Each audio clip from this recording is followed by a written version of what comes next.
Okay, here we go. Let me ask my question again. Bill, you've just come from experiencing the Nazi bell and whatever else was up there. You can take two on that, because I wasn't experiencing the Nazi bell. I went to take a look at the henge. Okay. So start again. Okay. You don't know what you're doing right now. You have no idea what's going on. Go on. No, that's not true. Stop it. Okay. Okay. Maybe I don't like it. Okay. So, you just came back from experiencing the henge and the surrounding area. What can you tell me? Was it spooky? It was a visual experience, because the thing was larger than I had ever imagined it to be. Because on the internet you see these little tiny pictures taken with a wide-angle lens when it wasn't really so overgrown. And when you're underneath this thing, this is a huge, huge thing. It's supported on these big pillars that are far larger than a man. And the whole thing is a very dramatic object indeed, right in the middle of these woods. It took us a long time to get there because the snow is about a foot thick and there are a lot of fallen trees and branches and things. You've got to bushwhack your way through it. And you never know. But in the picture, it looks like it's out in the middle of an open area with cement. Those pictures were taken a very long time ago. I see. And now it's become overgrown? It's completely overgrown. You'd never find this thing unless you knew exactly where to look. Okay. So they used prisoners, though, up there. Isn't that true? This is forced labor. The Nazis used forced labor in many of their factories, and this is how come they were able to establish such an efficient industrial machine. Because they were working in a totalitarian environment under conditions of huge brutality. And if there's any residue of bad feeling in these areas, it can be easily understood, because a lot of people suffered hugely in those places in ways that I don't think we can imagine these days. Why people come to a place like this is because we all have a fascination for our own unknown history. This is why Americans come to Europe. This is why we go to visit ancient castles. This is why you went to Egypt. It's to answer questions that we may not even have properly formulated, but there's a sense of the unknown in our own minds, and it's like an itch that you have to scratch, however dark it may be. And so there's this kind of grim fascination with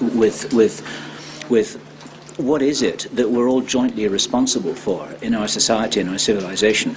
What is it that that we're trying to whitewash over these days? And maybe there are clues here to how savage mankind can be, and it may be very valuable for us to be reminded of that, even in this day and age where life feels so comfortable, where life feels so easy, where things feel so safe. Maybe that's an illusion.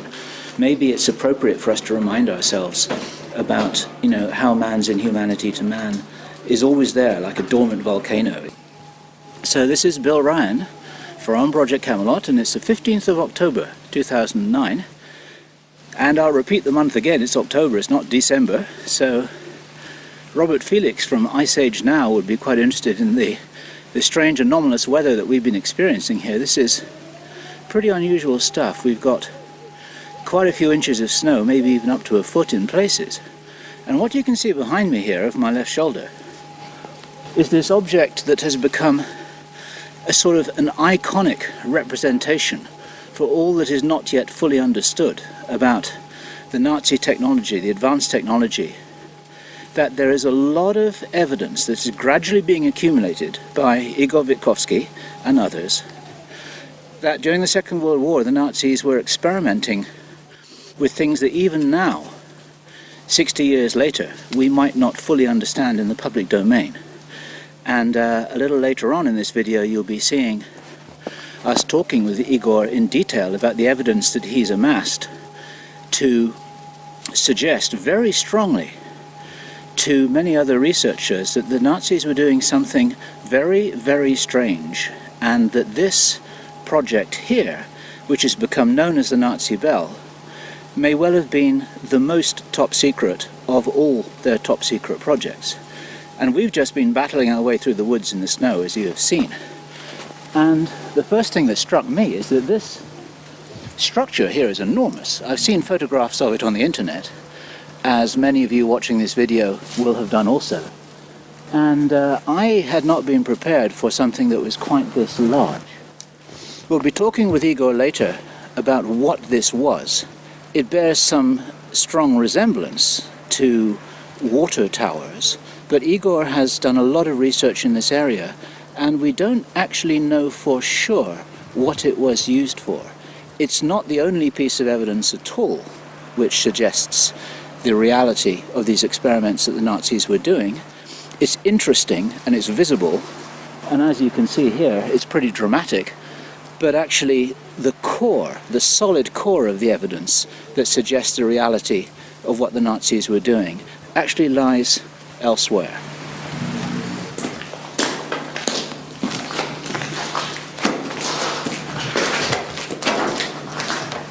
They shut these people in the mountain and they killed them with a chemical weapon before they closed the mountain doors so that they couldn't escape, even if they were able to crawl through the tunnels or something of that nature. So it's really quite a dark scenario. The whole area feels dark. I mean, it felt dark since we arrived. I don't think it's my imagination that the deeper you go in, the darker it feels. I don't actually know if it comes out any better in this. Of course, we can't read Polish, but apparently they put up a plaque in 1994. So it's not all that long ago.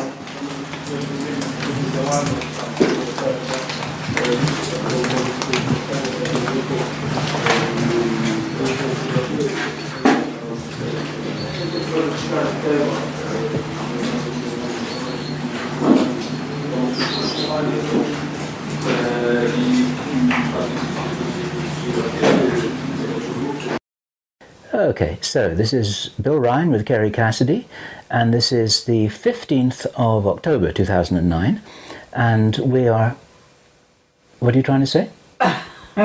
Start again and say Project Camelot. Bill Ryan and Kerry Cassidy from Project Camelot. Okay, did I not say that? No, you didn't. Okay, all right. Go ahead. Start again. This is Bill Ryan here with Kerry Cassidy from Project Camelot, and it's the 15th of October 2009, and we've just come in from traipsing around in the deep snow, to my amazement. On the 15th of October we shouldn't be having weather like this, but for some reason we do. And it's my personal delight, and ours I think, to be with Igor Witkowski, who is a Polish researcher. He speaks excellent English, and he's written a very wonderful book, the English title of which would be The Truth About the Wunderwaffe. And of course that's a reference to the Luftwaffe, which is the German Air Force. And he is a military historian and a researcher, and a little bit of a modern archaeologist, I would say, because what we've just been doing this morning is looking at some ruins and relics of some very interesting structures in the woods that may or may not have something to do with the fabled Nazi bell, as it's become known. And in this interview, I'm going to talk with Igor about his research, his interest in this topic, the conclusions that he's drawn, some of the other things that he would like to tell us about, which we don't have the opportunity to visit or check out in person. And Igor, welcome. My pleasure. And for the benefit of the people who are not familiar with your work, can you give a little introduction to yourself? How come you came to be interested in this topic? And you're a pioneer, to some degree, of studying the possibility, in your view, I believe the strong possibility, of advanced Nazi technology that most people do not recognize ever existed. When you first came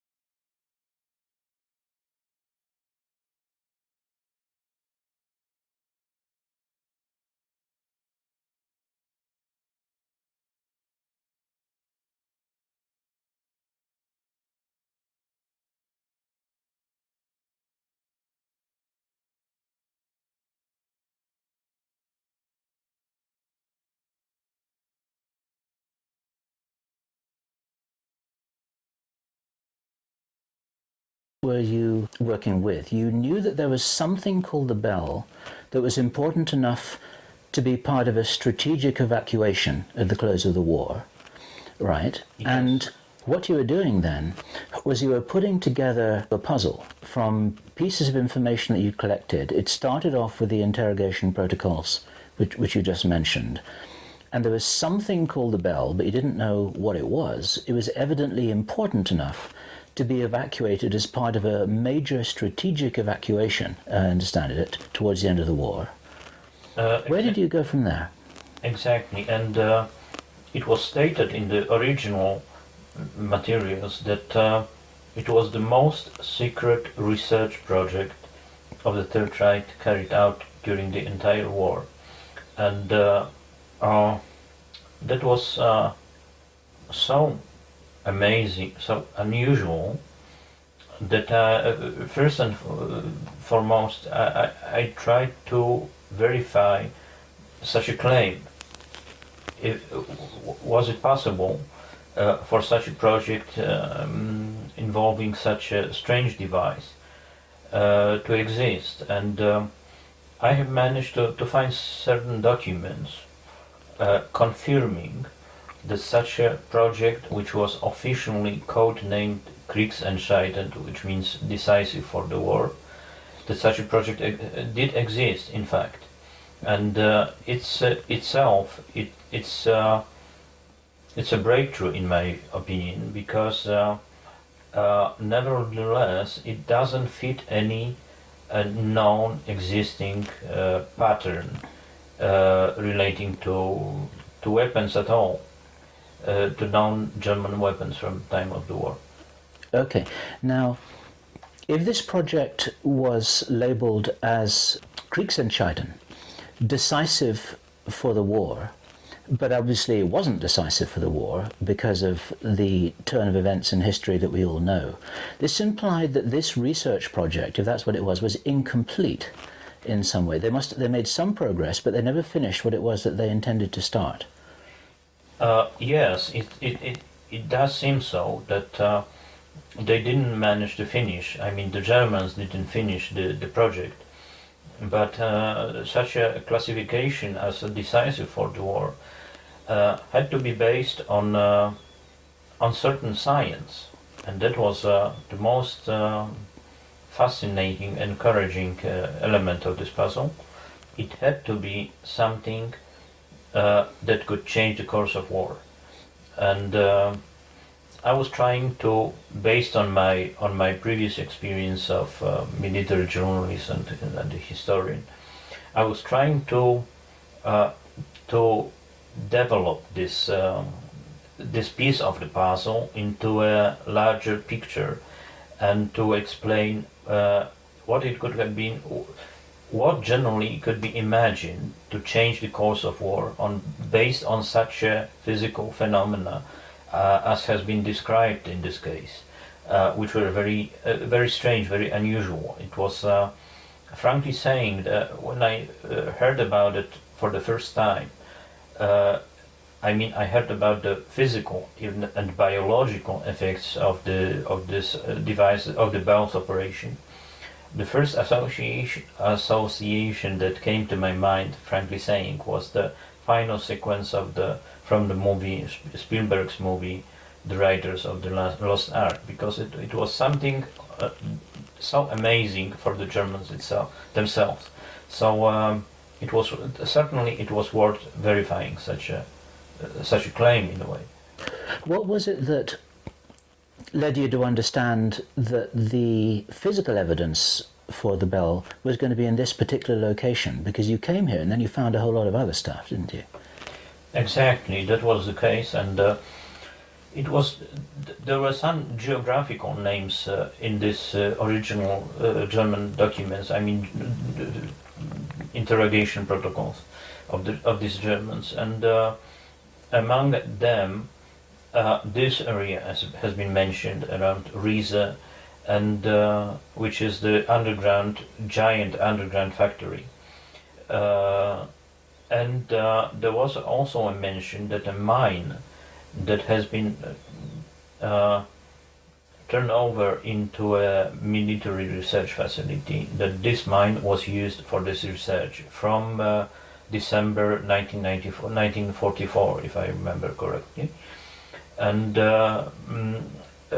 first of all, I started to look for a mine which would be in the vicinity of the Waldenburg town, which is nearby, and I have found out that there is just only one mine in that area, and indeed it has been handed over to the military for military research, and it bears all the marks of such a complex.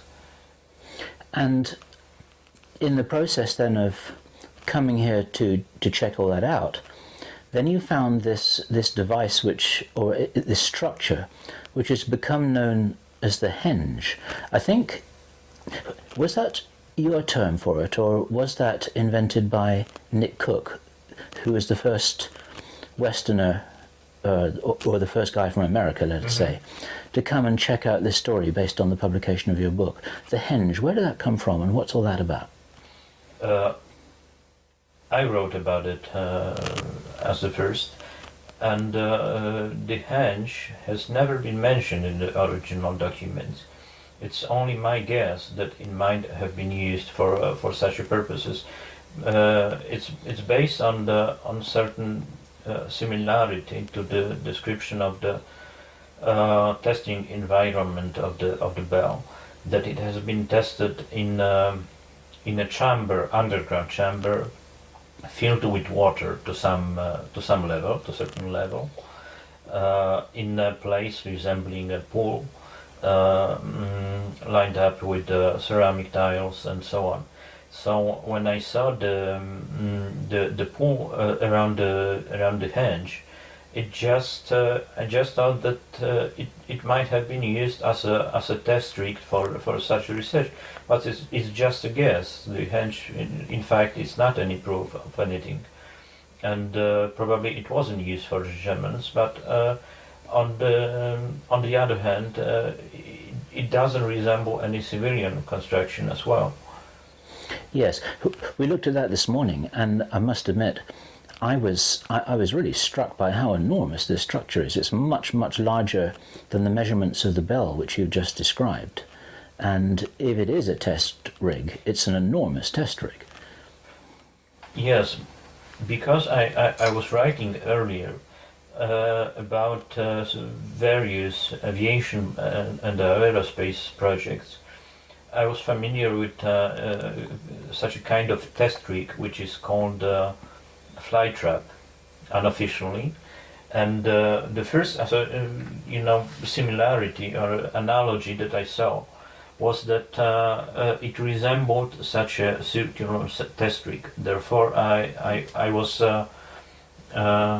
it has just brought to my mind the idea that it might have been such a test construction. But, so are you saying the bottom photograph is the fly trap and the top yes, is the henge? The bottom photograph is the actual modern test rig, used actually to test helicopters here in Poland. Helicopters. Yes, but it refers to any objects of taking off and landing vertically. It's the same principle. Wow. And that was the analogy that It does look. It looks incredibly like. that struck me, and I was trying to explain it. Okay, and now, what is your current theory?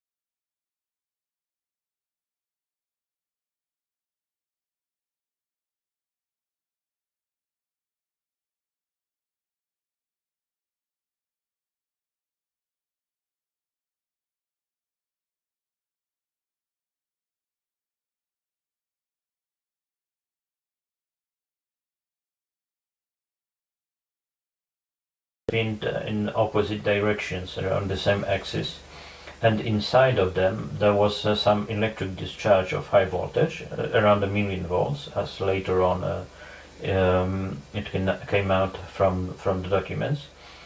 And it accelerated heavy ions, namely mercuric ions, and it generated very strong magnetic field and various strange effects. And what I managed to relate it to is that sorry, I will say it again, okay, from some moment.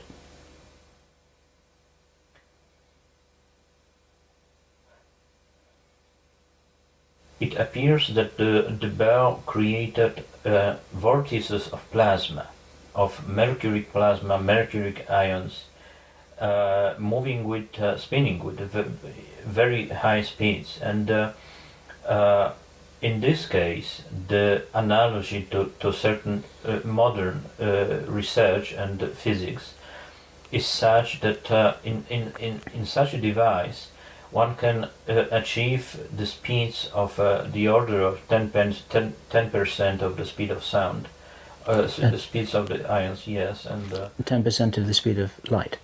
Yes, in the Sandia laboratories in New Mexico, such a research has been carried out.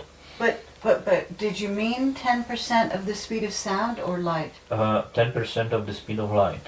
I see, okay. So And, could you say that sentence again? Yes. It seems quite clearly that the bell was a kind of a plasma accelerator, namely it accelerated plasma, actually mercuric ions, to very high speeds. And I could make a connection with modern such experiments in which enormous velocities are achieved at the order of 10% of the speed of light. And therefore it created, the bell created two vortices of plasma containing very high energy and generating very high, very strong magnetic fields, among other things. And recently new documents have surfaced saying that, original German documents saying that in one of the institutions affiliated with this research project, namely the Research Institute of the AG Consortium, such a research has been in fact carried out during the war, and there is a clear link to gravity. And namely, it has been written in the documents by one of the participants of this project that it has been written in a document by one of the participants in this research project that they, among other things, they measured the velocity of the propagation of gravity and other things. Also, it has been confirmed in a document that they observed very strange physical effects, such as decaying of structures, decaying of neutrons, for example, and therefore such a connection can be made.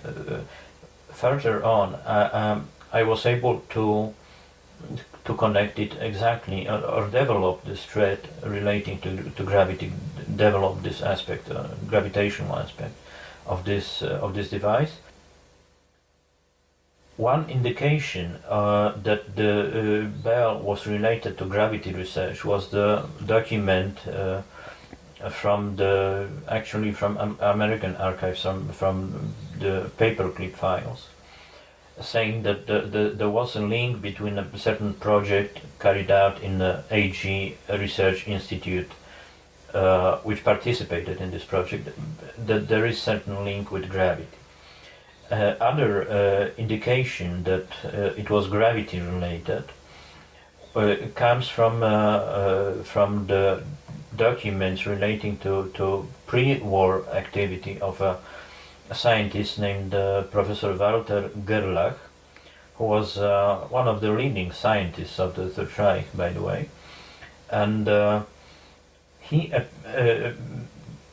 tried to make such a link before the war. He carried out experiments with mercury, and there are scientific publications, papers about it, and it can be verified. And all such elements created a certain comprehensive picture, saying that the bell was generating a very peculiar, special kind of vortices, which display gravitational physical effects. Such vortices are called solitons. It's a kind of vortex which is isolated from external fields, generally. First and foremost, the magnetic field in such a vortex is isolated from external magnetic or electromagnetic fields. It's completely isolated. It's like with superconductors or superliquidity. And they actually made were making such a connections, and it is known. And such a vortex should have generate a strong anti-gravitational field. It's based on only on theoretical predictions, based on Einstein's theory, but I'm not aware of any specific experiment of the same kind that would test the same circumstances or the same situation which the bell was testing. I'm not aware of such an experiment, but what I can say is that there is a lot of theoretical predictions presently which say that that it should generate gravitation. Such a plasma vortex should generate a gravitational field. And let me show you something. There are entire books exploring these subjects, this subject of gravity-related plasma research. And I didn't take this book actually with me, but sorry, may I? Yes, of course. Because it's substance she's, Of course. claim. I don't remember what it is. Yeah, there is a cover of the book. I will say it again. Actually, there is a lot of... once again. I didn't manage to find any description of a modern experiment of exactly the same kind that was carried out in the bell or by the bell. But there is a lot of theoretical predictions by scientists which say that such vortices, named solitons, should generate gravitational or anti-gravitational fields.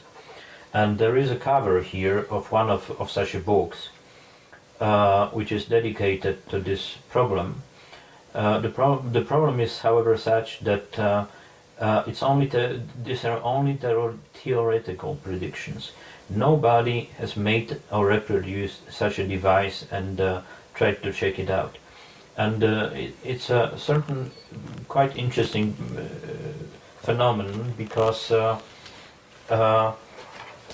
what the Germans were trying to do with the bell was to explore quantum approach to gravity, because if you have ions spinning, moving, generating fields, it's very hard to predict or calculate gravitational effect of quantum phenomena. It's virtually impossible, and that's the reason why it's on the margin. This entire field, which the Germans tried to explore, is on the margin of the modern physics, because it doesn't fit.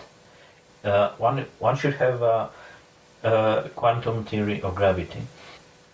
There is a confirmation in modern physics, in modern science, that the German approach that I have described relating to the bell makes sense. But it's very difficult, if not almost impossible, to calculate precisely any forces generated by such a device, because it's generally gravity generated as a byproduct of quantum effects. And the Einstein's theory doesn't allow such a connection to be made. It just doesn't see quantum physics. These are two different worlds. What the German represented, excuse me. No, that's it about it. Okay, but what are you saying this anti-gravitational field that might be created within the bell-like structure or the henge structure, are you saying this would allow, say, if it wasn't a helicopter, let's say even a disc to levitate? Is that what they might have been doing, levitating? The problem with the bell is, among others, such that clearly it was or was supposed to be a part of something larger, and I just don't know the part of what, and nobody knows. And as far as the henge is concerned, I was just it was my free assumption that there might have been something larger, some flying object, of which the bell was a part. But I really don't know that. Now, many people watching this video will be familiar with the research that's been done through documents and photographs, some of which look to me to be pretty real, of German flying discs in, I think it's the Hornebu series. Was it you who brought these to public attention, or was that another research? Because this is something maybe where we can make a connection. I didn't want to connect this story about the bell with the so-called Nazi UFO legend, because I cannot check it out. And what I did is generally based on verifiable facts mostly, and makes sense, and it can be connected to modern physics and so on. So I just didn't want to immerse myself into such hazy stories like the Nazi UFO, although I admit such a possibility that the bell could have been part of some larger flying object, but I didn't write about it because I just don't know that, and I cannot check it out.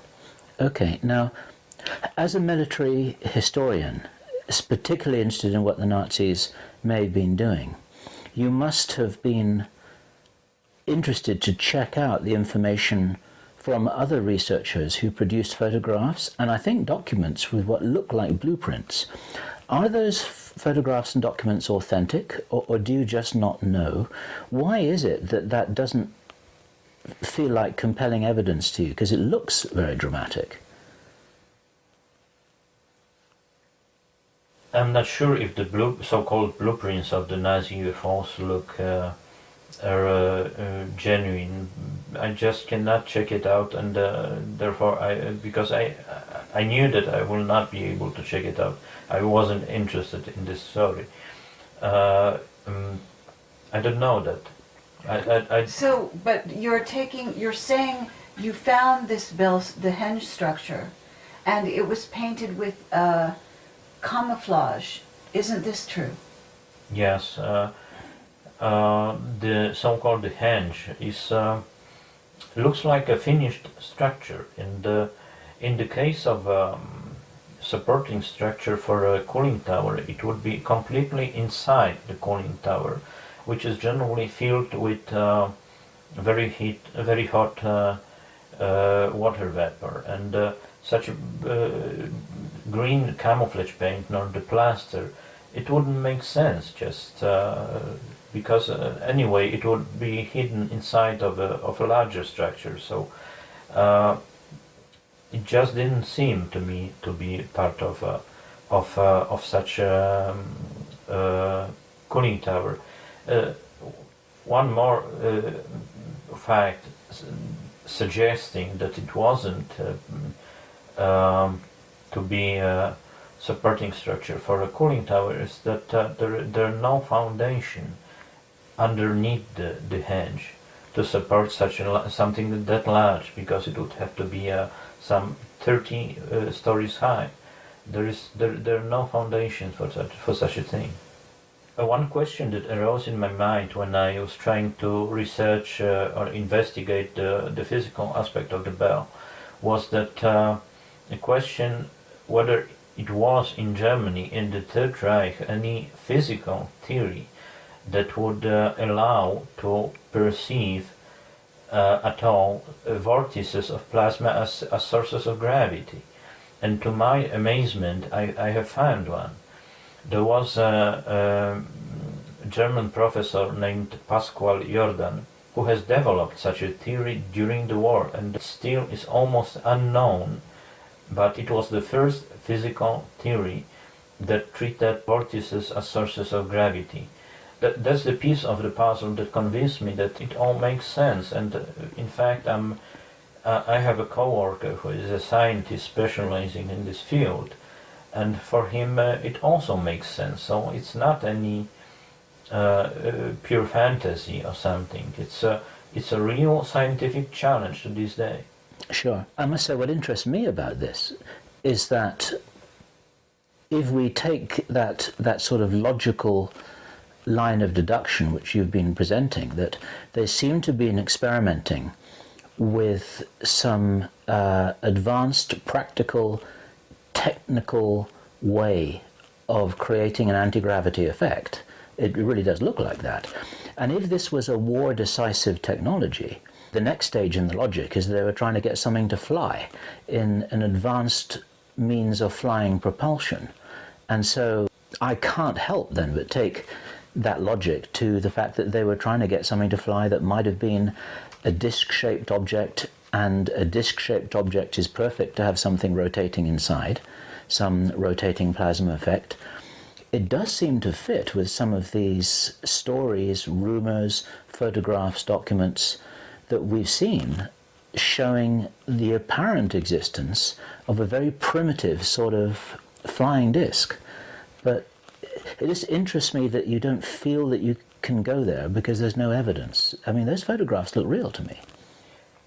Yes, but looking at such photographs of the so-called Nazi UFOs wouldn't contribute to my research at all, because they don't convey any substantial information, and it wouldn't, there is no entry to any new field in this way.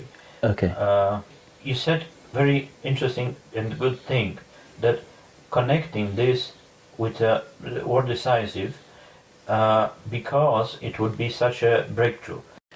Now, just looking again at the fact that we know that this was it was labeled as a war decisive project, and it seems to have had something to do with anti-gravity effects. At that time there was some very cutting-edge physics involved, there's some very smart people involved in this project, and clearly the Nazis put a lot of resources behind this and labeled it at the highest level of secrecy they had.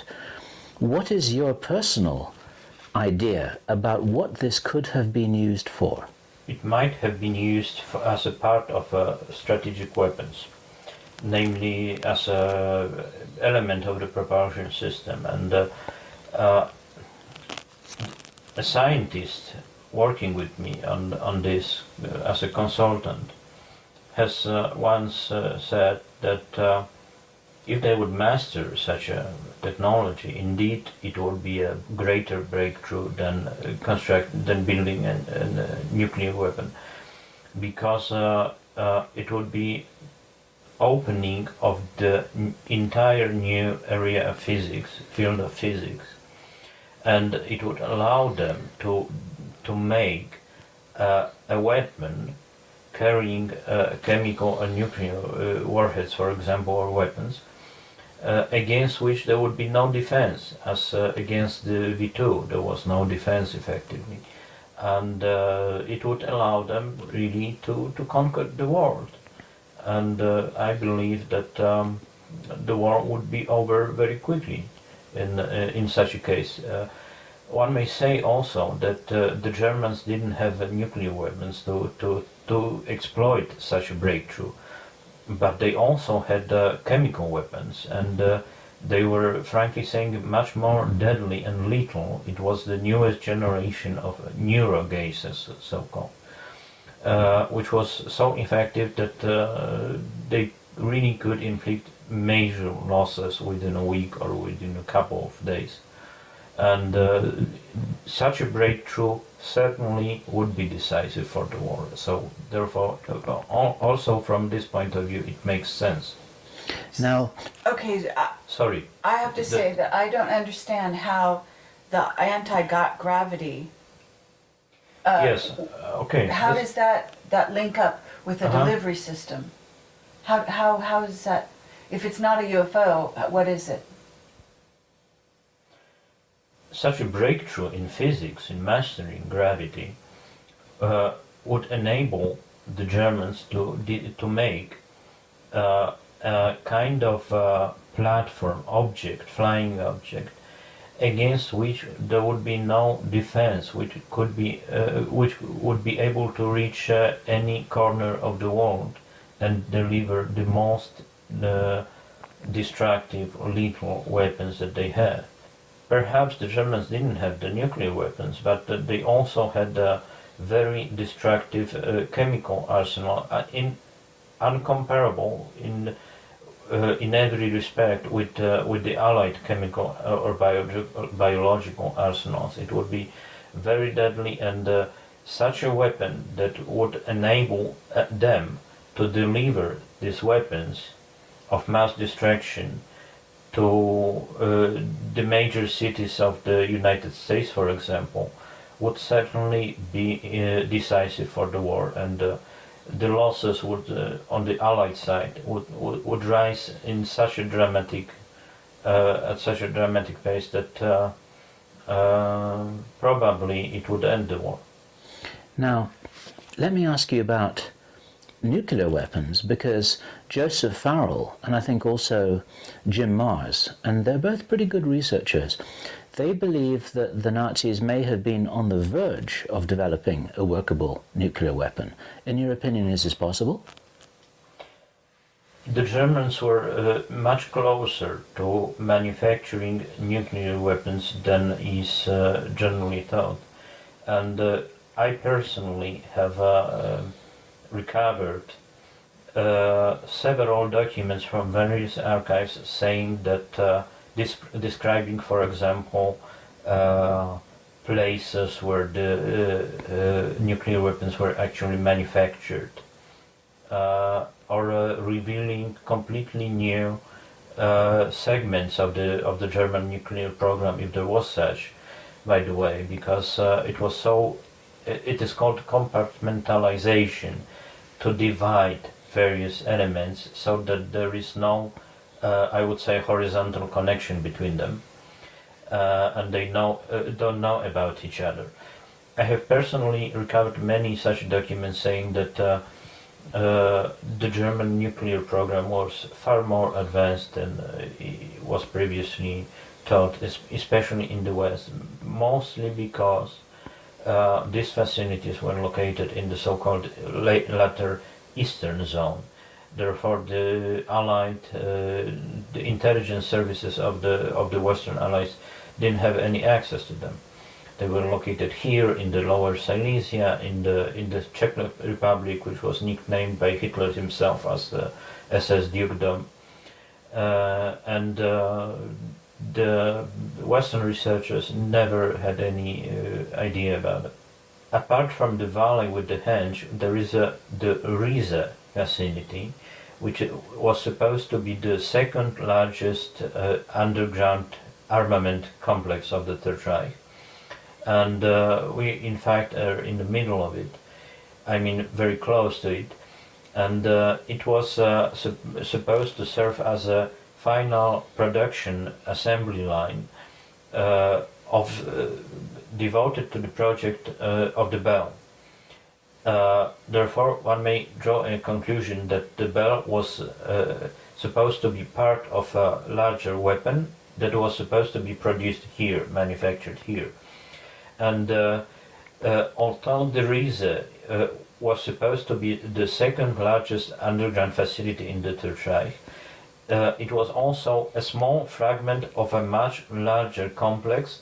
I have recovered documents about it signed by Kammler, by General Kammler himself, which says that the Riese was part of as they called it, S3 special construction undertaking. In German it was Sonderbauvorhaben S3. And the documents signed by General Kammler himself says that it was the largest SS project of the entire war, and it could have been some equivalent of the American Manhattan Project, because there was a connection between the means of carrying systems for the weapons of mass destruction, perhaps involving the bell, and the weapons of mass destruction themselves. One of the prisoners working here has mentioned that there was a clear connection between this facility and the chemical arsenal. On the other hand, there is a scientist, researcher, who worked for the government, and in the early 60s has found remnants of some radioactive substances. I could personally mention a couple of names of people who died because of radioactivity here. And when you say here, where exactly do you mean? Could you show us on the map what area I can we're show you talking about? on the map. This is the map showing all the mountain massive in which the Riese complex has been excavated, and there are specific facilities such as here, underground facilities here, here, a lot of them around the entire massif, and along with that there was also infrastructure for such a construction site, such as sidings of a narrow gauge railway here, subcamps of the concentration camps, barracks of the SS. In various places around, there was around 40,000 people, 50,000 people working on it for a couple of years. Where was the henge in reference to this? The henge in reference to this is some 5 kilometers to the south. It's out of the map. Riese, the underground facility, is inside of the mountain massif, under the entire mountain massif, and on the other side of this massif there was a set of bunkers, much like near the henge itself, only that they were located mostly underground and camouflage. And in one of such a bunker, supposedly, 3 people found a substance resembling mercury, only that it was denser, and all of them died of leukemia and cancer and such things. And I knew one of them, and I can say that it's just a fact. Is that substance, or is it possible that that substance is what has been referred to in documents, and you may need to remind me here, it's called Zerum 525, I think. Have I got that right? I know people that were killed. I'm only not sure what killed them, but because they died of leukemia, various forms of cancer, it seems likely to me. They described it when they lived here. They described this substance as something resembling mercury, only that it was something jelly-like, not entirely liquid, such a strange state of matter. And it reminded me of the substance that was supposedly placed inside the bell, in the core of the bell, not in the cylinders that were spinned, which was codenamed Serum or Xerum 525. And it just, from the description, it just seemed something very similar, but I'm not sure because I didn't see it. Did they say what color it was? They didn't. Okay. They didn't. What really interests me about this, because this is all a big detective story that you're putting together here, is that it was the single most, it was the largest SS project in the war, and yet we know almost nothing about it. I mean, that's really quite a big clue in itself as to its importance, and as you said, the level of secrecy, like the Nazi equivalent to the Manhattan Project. That's fascinating. Yes, it is indeed fascinating, but we should bear in mind that the SS had certain advantages for them, namely that they had, to a large extent, that they had their own financing. They didn't have to report to any external institutions outside, outside the empire. The most significant advantage of the SS, from the point of view of the Third Reich itself, was that they had their own workforce in the form of prisoners. There was a specially raised concentration camp, Grossrosen, here nearby, and such prisoners were called by them as Geheimnisträger, which means somebody who is carrying literally the secret, which means that they were connected with the secret until forever and ever and ever. They couldn't come out and say and tell anybody else outside. So. But were there any survivors? Yes, it's a very good question. None of the over 20,000 prisoners working in the finished central section of the Riese has survived.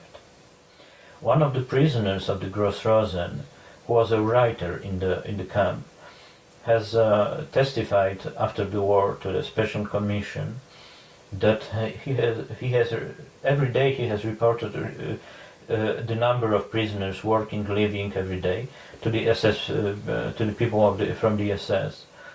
And one day he has told them that, sirs, there must have been some mistake because the number has changed by over 20,000. And they smiled and told him that no, there is no mistake. It's okay. That's really sinister, isn't it? That's so. Yes, and probably they have been closed inside this facility, the central section of the Riese. What you're really saying here then, which is something that many people in the modern world might not fully understand, is that the SS, they had their own financing, they had their own resources, they had their own workforce, they had they were insulated from the rest of the Nazi party, and basically they could do anything they wanted to, and they had really no controls over them whatsoever. Is that right? That's exactly true, because the Third Reich has occupied many countries, and they used various or employed various companies, forced laborers from various countries, and normally it was quite hard to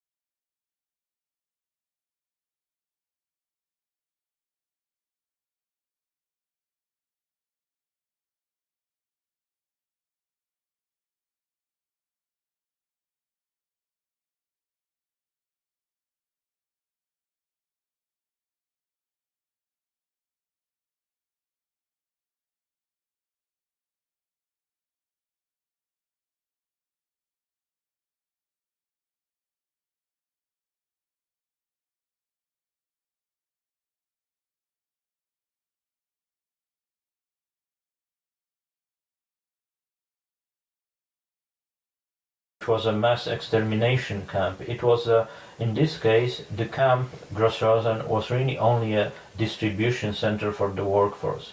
And the prisoners didn't stay there for long. They could stay for a week or something, but not for long. And the entire workforce, all the prisoners worked in sub-camps attached to specific undertakings. It's like a temporary holding camp. Yes, just a distribution center. So, but where were the prisoners kept?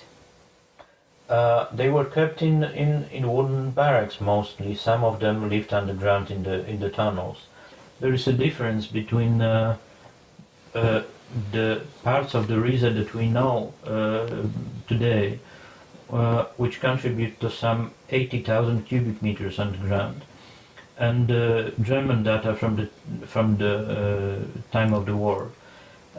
When the armament minister, for example, has stated, according to some report from September of 1944, that over 220,000 cubic meters was already made underground, so there is some 150,000 cubic meters missing, and it's certainly, I mean, everything indicates that it's the central part of the massif which holds the finished part where the prisoners were working on something, manufacturing something already before the end of the war, and probably they have been the entrances have been blasted off, and they have been closed underground.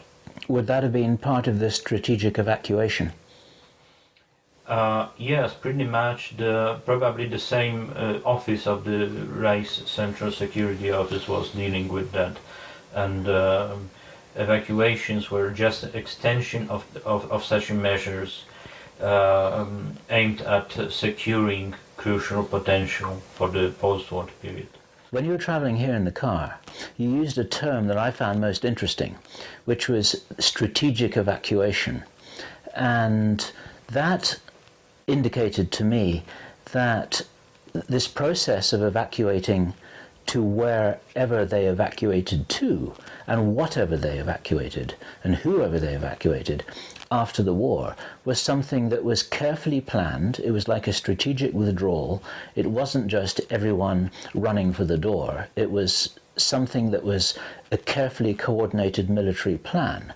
Now, when do you think that plan was established? How soon before the formal end of the war did they start to think, you know what, we're not going to make this through as we planned, we're going to have to go to plan B? And what do you think that plan B was? This is something that's hugely interesting. And of course, just to continue that question, for some people who suspect that many of the key Nazis, and maybe much of the technology, survived the war and was exported elsewhere, this is a really important question. The Germans were forced initially by the Allied air raids to develop a set of operations aimed at securing the most crucial potential. Initially, just to prevent it from being destroyed by the Allied bombs. But the extension of these operations were the so-called strategic evacuations, aimed at evacuating the most crucial resources, such as scientific heritage of the Third Reich and so on, abroad.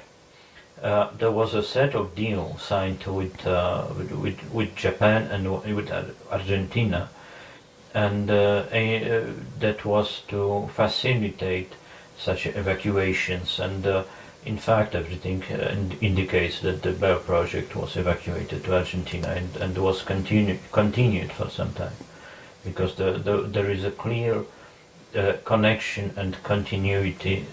One of the several, I mean not one but several people from the project continued to work in Argentina, and they also mentioned later on about gravitational aspect of the plasma physics and so on. So who were these people that were running this whole part of the SS?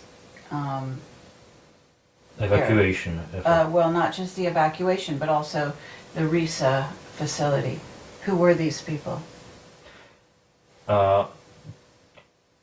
the institution responsible for this project involving Greece and the larger vicinity, which was codenamed S3, a special construction undertaking S3, was the Kammler's office.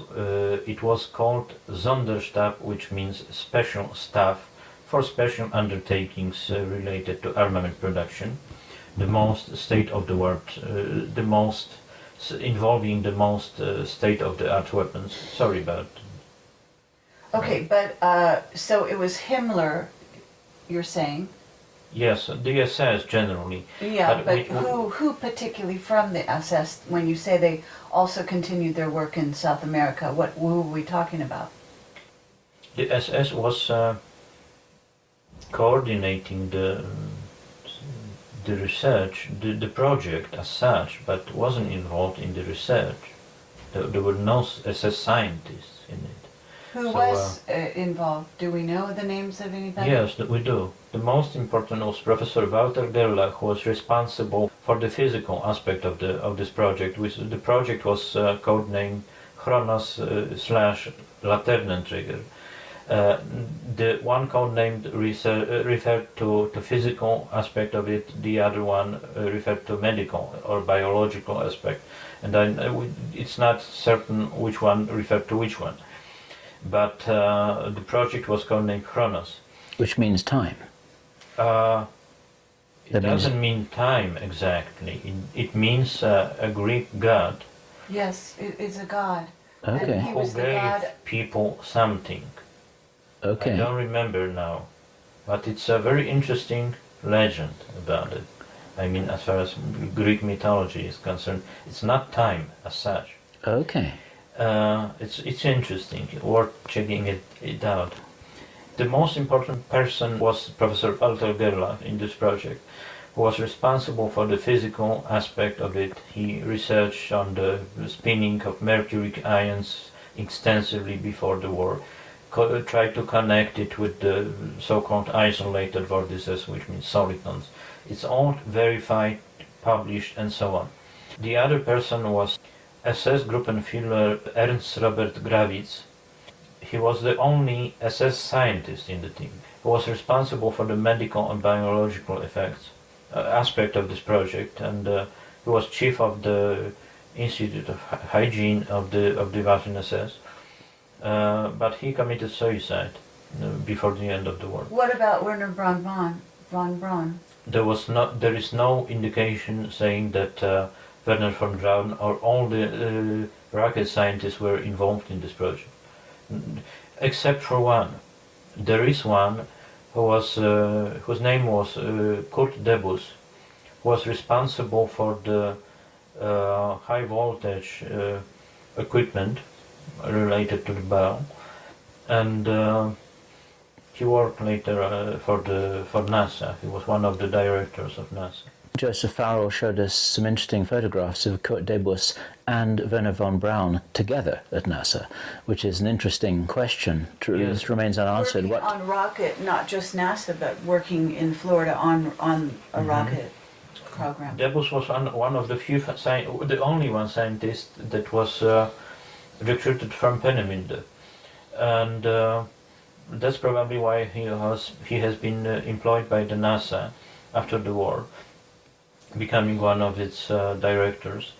There is no indication at all, I mean, at least I didn't found any, saying that this project or this entire field of physics was continued in the United States after the war. I couldn't find anything except for the very modern research by Sandia laboratories, which were experimenting with such vortices and so on. But shortly after the war, no, I couldn't find any confirmation that it was continued or evacuated in the United States or evacuated to the United States. But the implication of what you're saying is that if the personnel and resources and the bell itself were evacuated maybe to Argentina, then presumably that would have been with the intention of the project being continued there. What happened to that? The continuation of the project in Argentina took place until the fall of the Peron government. After that, the entire research team has been disbanded. The main scientist, which was Ronald Richter, started fearing about his life, and as far as I know, he has escaped from Argentina. So it was continued, but to some extent. I'm not sure if it was finished. When I was talking with one of the directors of the research center built for the Germans there, he suggested to me clearly that it's still a subject of secrecy, and he has no access to such documents. But that's I mean, this is something which we haven't heard about in this detail. That's fascinating. So you're saying that it is known that there is a research facility in Argentina that was devoted to this Nazi science, and you've got access into some of those details. Yes, there is a set of documents pertaining to work carried out in the Research Institute of the AG Consortium during the war by Debus and by Richter, who was continuing the project in Argentina. There is a clear reference in these documents to connection between plasma physics and gravity, and the same connection appears later on in the Argentine context, but it was discontinued for unclear reasons. Okay, but what are you saying in terms of the evacuation committee, the relationship between the evacuation committee and these scientists who are working here? Mm-hmm. Wasn't there some relationship between the SS, who were in charge of the evacuation, and the scientists who were working on the project here? There was no such direct relation, because a different body was responsible for the evacuation. Different institution was responsible for the evacuation, and a different one coordinated the research itself here. So there is no connection between the evacuation personnel from the evacuation and the scientists. No direct connection. But weren't the scientists evacuated? Some of the scientists were evacuated, but not all of them. Two ended up in Argentina, which is Richter. There was some engineer from the AG, associated with the AG Research Institute, named Hellman, who continued the work out there in Argentina. But I don't remember all the details now. Okay, and where are the other scientists? Where did the other scientists go, if not to Argentina? Frankly saying, I know only about 3, 4, or 5 persons associated with this project. Of course, the number has to be higher, but I know just about a few of them. And the most significant, Professor Walter Gerlach, was stayed in Germany after the war, but he never not only returned to what he was doing during the war, but he never published any scientific publications about the same subjects in which he was involved before the war. For example, he just completely detached himself from this field of physics. What about the other 4? Debus was employed by NASA in the United States, although he was an SS officer, and that ardent one. And he never wasn't interested as well to go back to such subjects, because one can imagine that it involved possible accusations about experiments on humans, or wanting to, wipe out some significant part of the population of the United States, for example, which employed him. So he wasn't interested in going back to such subjects either. One of the scientists, Professor and SS Gruppenführer Ernst Grawitz, committed suicide before the end of the war, so there is this trade has disconnected. And the other ones, I don't know details about the fates. Okay. What happened to Hans Kammler? And maybe just tell us a little bit about who Hans Kammler was and why he was such an important figure. Because of various reasons, Hitler has decided to entrust the management of the most secret and most state-of-the-art armament projects into hands of one man who was SS General Hans Kammler, who was very skilled organizer and very ruthless as well. But he was in a way materialization of SS, of a certain trend of SS grasping even more fields of the German economy. And among other things, Kammler has controlled all the production of jet fighters, of jet airplanes, of the rocket missiles, and various other fields. And he became very influential person in the Third Reich, but it is completely unclear what happened to him. He has disappeared in the occupied Czech territories, and there is never any trace has surfaced which would indicate that he ended up in some other country or something. I don't know, but so he was instrumental, though. You're saying that he was basically running, for all intents and purposes, this RISA facility or complex or whatever you want to call it. Mm-hmm. Yes, he was instrumental in controlling not only the RISA and the larger S3 undertaking, but virtually all the most state-of-the-art and crucial armament projects of the Third Reich by the end of the war. And then he has vanished.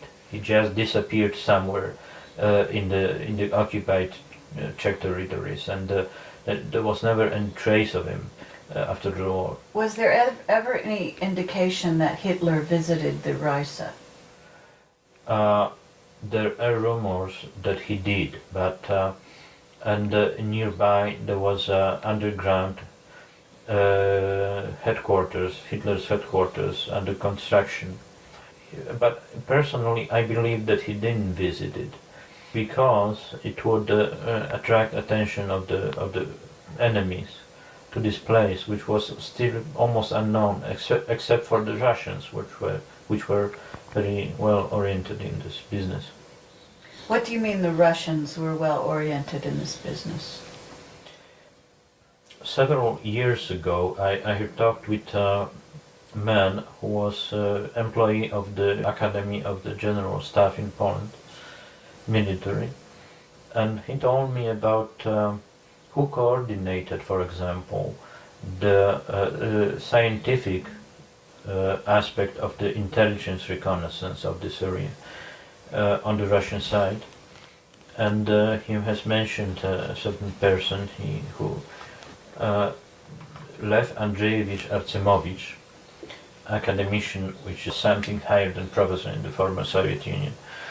And as later I have checked out, he was specializing in thermonuclear physics and plasma physics, and exactly was more or less the equivalent of Gerlach. So they had to have a pretty good and clear idea about what was going on here, contrary to the Western Allies. This sounds like there must have been some kind of on-the-ground relationship between the Russians and the Germans during that time.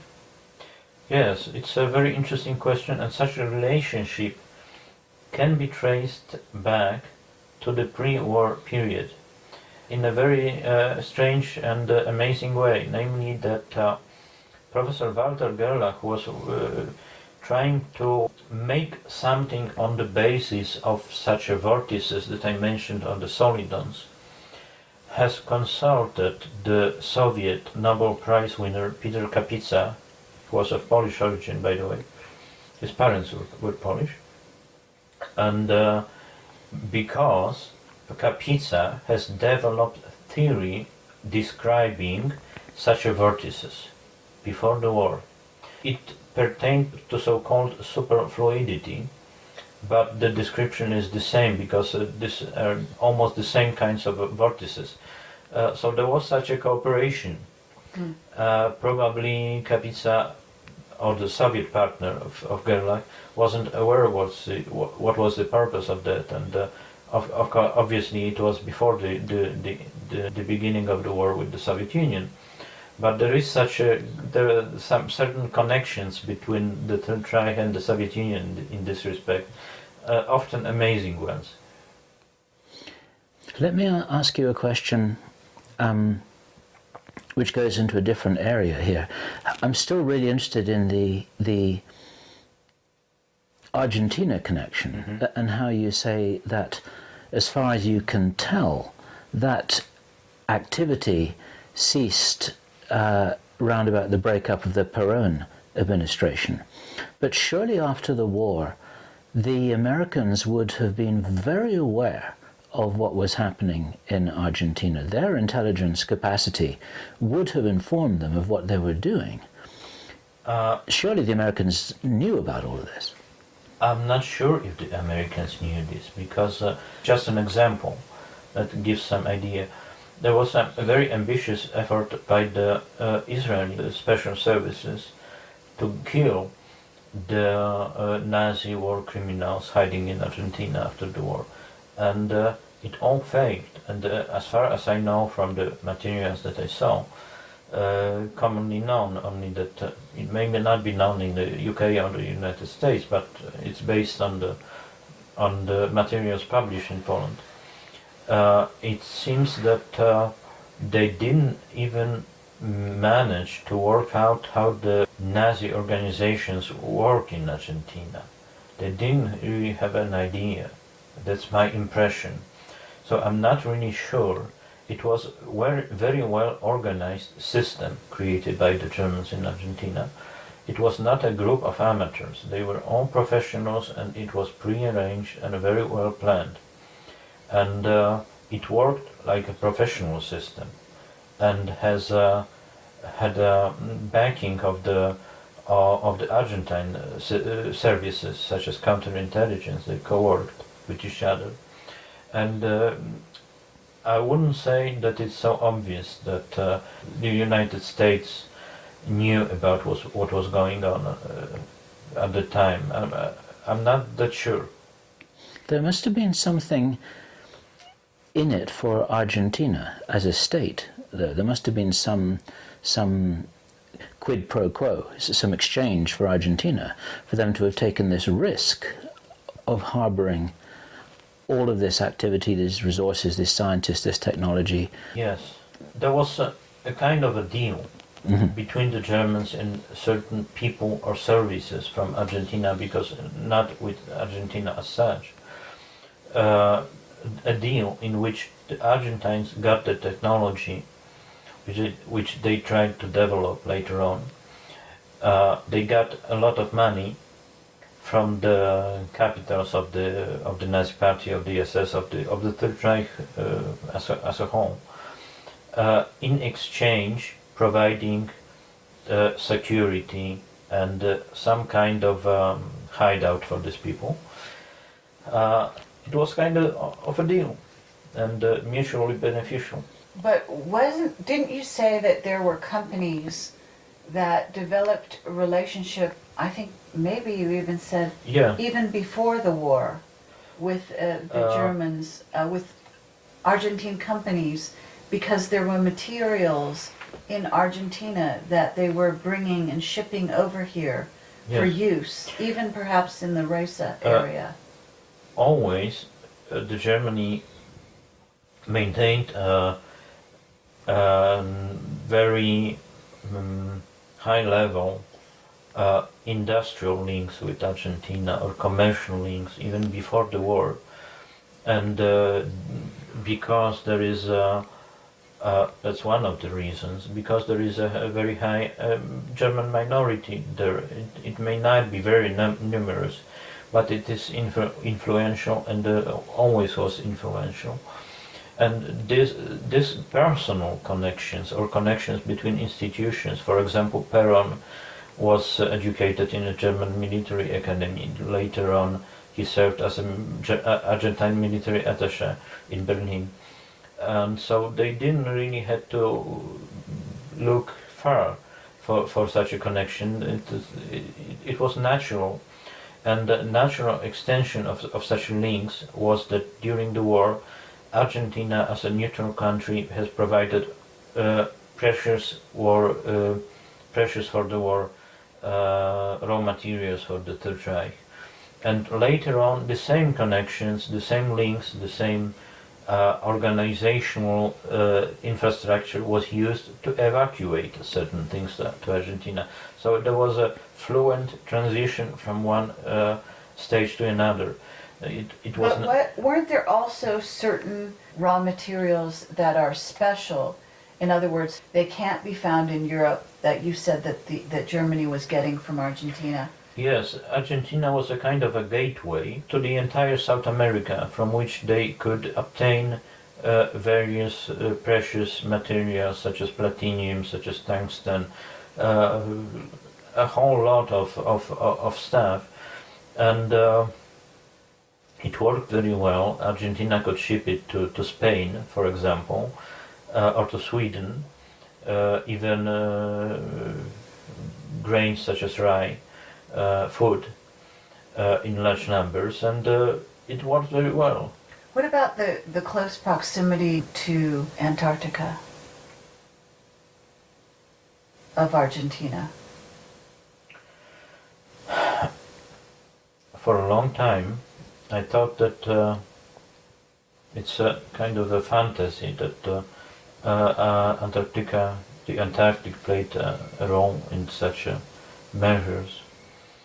But once I have received a signal saying that the contrary, it was very strange, because I just thought that I just couldn't imagine the Antarctic being used for such to build a base, for example, because it's not a place to live. There is no infrastructure, nothing at all, and moreover, everything is visible from the air.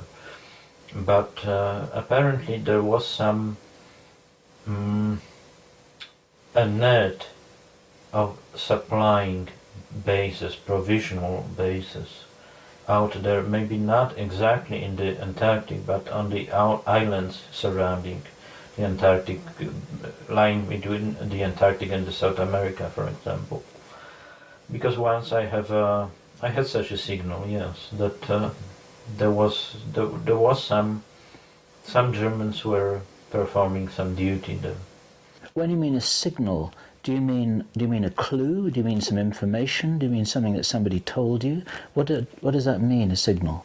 One of the clues that our services had after the war about the evacuation of these things, about the activity of the Special Evacuations Commando, to be exact, was coming from a German courier which was contacting the agents left here. I mean, not exactly in this area, but somewhere else, but also related to this research and to the activity of the evacuation commando. And he was arrested and testified, but he didn't know very much. Basically, the only thing that he knew is that these things had been evacuated somewhere to some place lying far in the south. He came from Uruguay, so one could guess that it's about South America, or farther in the south. But he has only mentioned one geographical name, or name of a company. It wasn't certain what it was. Name anyway, Ebores. And for years and for decades, various people, as far as I know, were trying before me, trying to unravel what it was, what it could have been, and nobody has ever found any clue about it. But once, unexpectedly, I have received such a signal, such an information, namely that one of the crucial persons involved in the evacuations, generally of the evacuations of the SS, and I don't know if he knew about anything about the boats and so on, but one of the crucial persons on the part of the SS, as far as the evacuations were concerned to South America, was a certain officer named Gottfried Sandstede, working there as an agent. And my friend, a friend of mine, colleague, has managed to talk to his son. And his son has said that two things, that the Aboras existed. I mean, he didn't really want to talk about it, but it was an easy subject for him. But such a thing as Aboras did exist, and it was a base for the submarines in Argentina. And the other thing, he has just shortly mentioned that his father has shortly, for a short time, for half a year after the war, has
solve or just the documentations, but something related to the project, and landed in Norway, in the border base in the north of Norway, which was one of the few relatively safe air bases that the Germans had at the end of the war. And then for some time the trace has vanished. I mean, no plane, nothing. And only after many years, my co-worker from South America, from Uruguay, has reported to me that there is a photograph of this plane that was supposedly made near the town of, in the airstrip, on the airstrip in the jungle, near the town of Gualeguay in Uruguay, and supposedly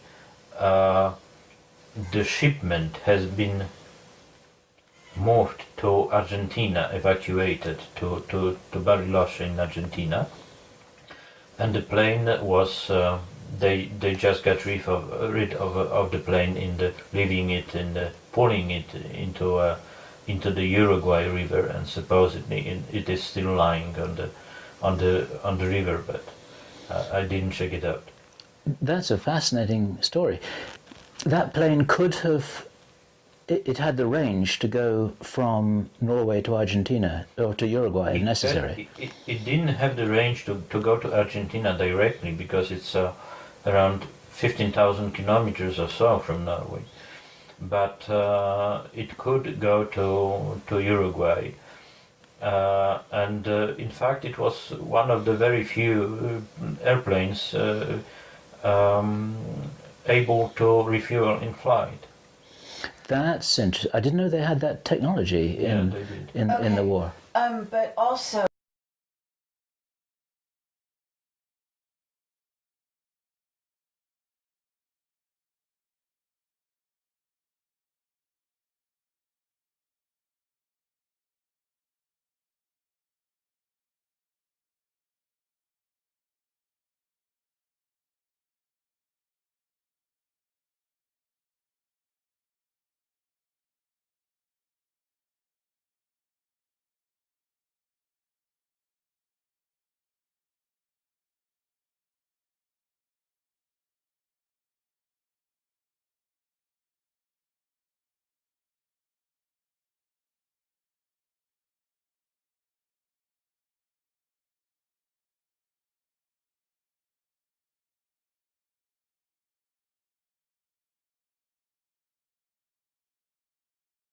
just a curious detail. I remember a documentary in which a Jew was telling his story about his emigration to South America, where he had some family shortly after the war. He wanted to go to Argentina, but they didn't let him in, obviously. So he took a ship to Uruguay, which is on the other side of the La Plata River, and he recalled one day in the afternoon on the ship, somebody has raised a glass of wine or something,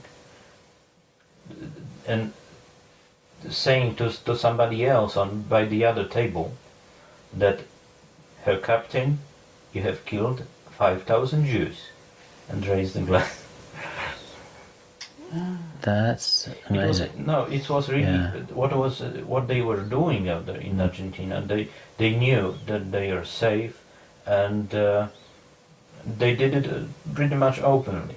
I mean, for example, one of the key persons in the Nazi structure, in the organization in Bariloche, had a false name, for example, but when he established a company out there, the company had the SS runs in the name, in the logo. So it was pretty much open. Yeah, there's so many. Very interesting. What is, I just have to ask, this mountain, you say that the entrance, or... Here, you're saying that we're quite close to, you're saying the entrance seemed to have been bombed or closed? Blown up. Blown up. Because, if you want to blow up entrance tunnel, you drill holes at depth of, actually in this case, the order of 2 meters. And the explosive charge is placed at the end of the hole. So when it explodes, you then have pieces of rock with holes going through from one side to another. So from that you can guess that it has been it didn't collapse naturally. Yeah, I understand that. I've seen things like that in mines. I will show you that, because it's 15 minutes walk. But where? Not in these conditions. I see, but do you have any evidence, or have you gotten any evidence that when it was closed down, when did they close it off? No, nothing. Only that piece of information from the former prisoners from Gross Rosen. Very few people have survived accidentally. I mean, there was an evacuation, in March or April 1945. There were trains going from one station to another and then back, because the front has shifted from unexpectedly and such things. And sometimes it happens that a prisoner managed to escape from such a train. It was complete chaos at that time. But as I mentioned, all those who worked in the finished part of the Riese have never left this place. Mm-hmm. Yeah, their secrets died with them. That was the simplest method. The simplest method. These guys, it's very, very hard for us to understand. Pragmatic approach. Yeah, pragmatic. So what you're saying is, you're talking about 20,000 prisoners. Just over 20,000, yeah. Now, in terms of... supposedly they were driven underground it took 3 days. Because, 20,000, it's a population of a small town. You just don't, it's not like entering the bus, just going. So it's a lot of people, so whole trains. You're saying it took 3 days. Are you saying... Supposedly. I knew a guy from our services who collected materials. He's dead. Collected such materials, and a man gathered things. Supposedly he had such a testimony or document. I don't know what it was. But wouldn't this, I mean, in a sense, I don't know what the actual numbers were for for the death of the people in the various camps in Nazi Germany, but the overall numbers. How does this 20,000 compare, for example, to the number who died at Auschwitz and so on? It's very little.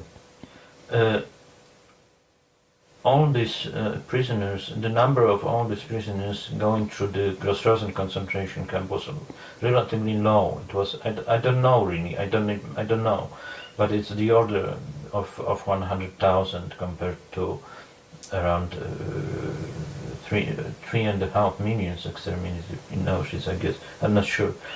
So it wasn't much, but you know, all the combined number of prisoners going through the sub-camps of the Riese was around 40 or 50,000.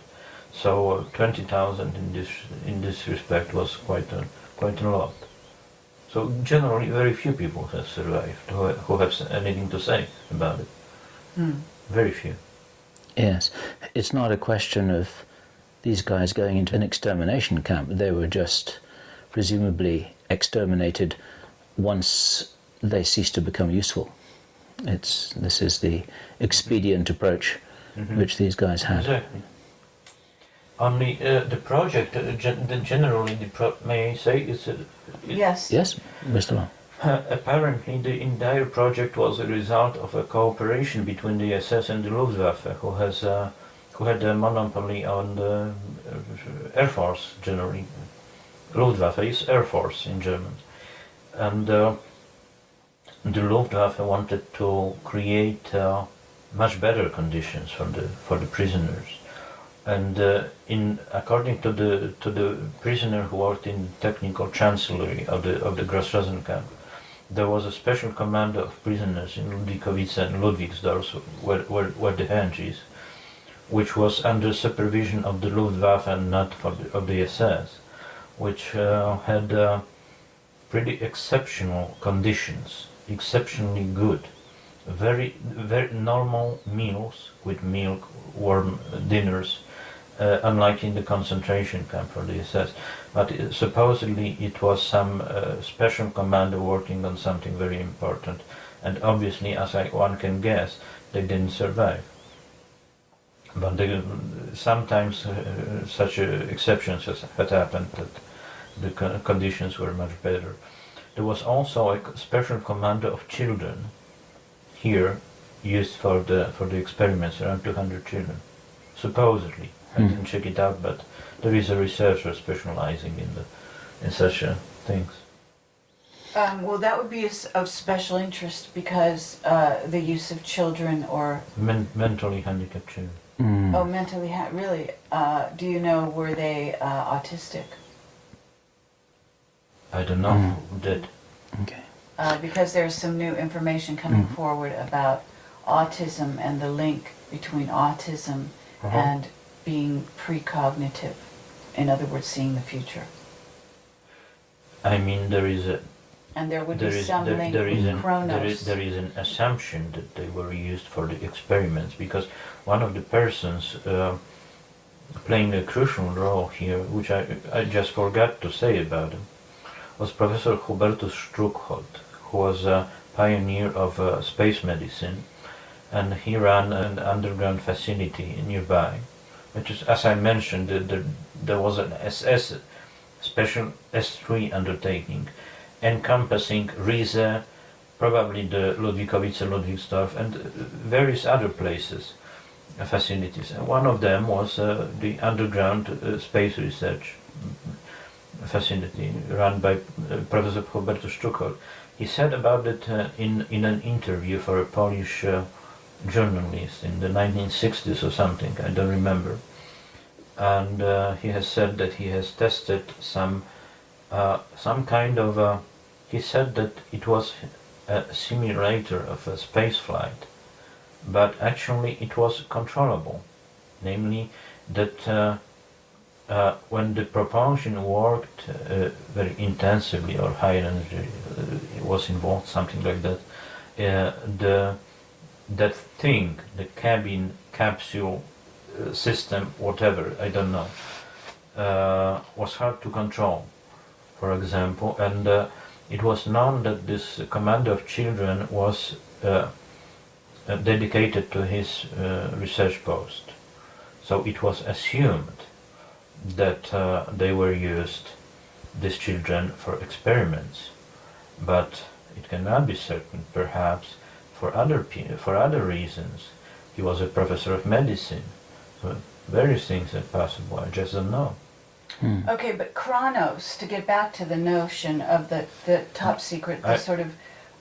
I would just recommend checking it out in the internet or some. Yes, but no, I'm saying that there is something to do with the idea of seeing into the future in Chronos. In other words, I believe it's the father of time, or of seeing forward. I understand and there's that, a link between the bell and anti-gravity, and also being able to move into or see through the future, because there is a link with, of course you won't be familiar probably with the looking glass, what we know of as looking glass technology that Dan Biersch talks about. No, I don't know. But this is the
that does have actual between science and symbols. It had to be related to time anyway, so it is possible, but I don't think that they would be interested in using time.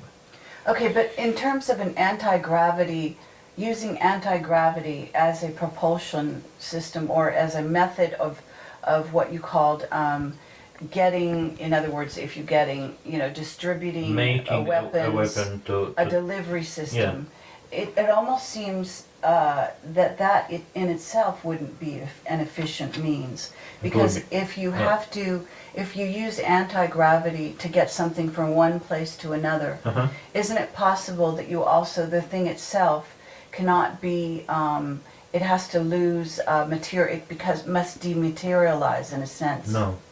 To get from one place to another. Isn't there a sense of that? No. Because various experiments on gravity were conducted, and I didn't hear about such a thing. No, sure. I would actually say that this would be pure cutting-edge research that they were doing. They didn't know where this was going to lead, but they knew that this was something that was unknown and therefore potentially useful, because that's the way they looked at everything. The